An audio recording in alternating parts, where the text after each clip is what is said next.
Kwa kijana anayesubiri nafasi za vyombo vya ulinzi ikiwemo nafasi ya Jeshi la Magereza, sio mbaya wala sio dhambi ukaanza maandalizi yafuatayo. Namba 1, nenda kajitolee msaada kwa wenye uhitaji, ikiwemo mfano unaweza ukaenda ofisi ya Jeshi la Magereza iliyopo karibu yako, ukaenda ukaomba utaratibu wa kujitolea.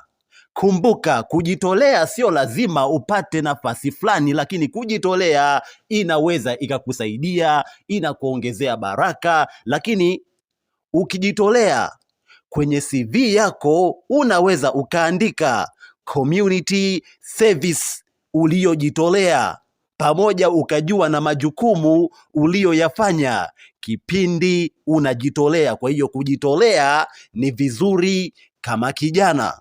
Namba 2 ni mazoezi.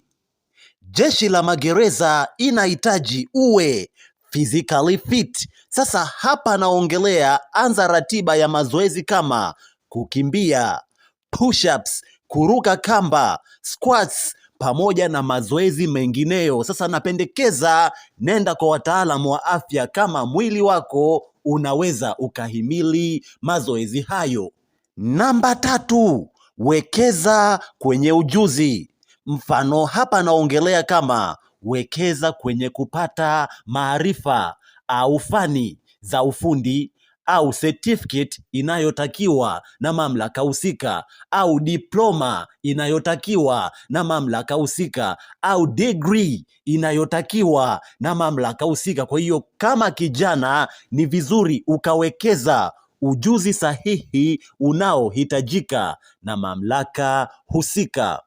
Na mwisho, muombe Mwenyezi Mungu akufanyie wepesi ndoto zako zitimie. Amina. Nikutakie kila la kheri.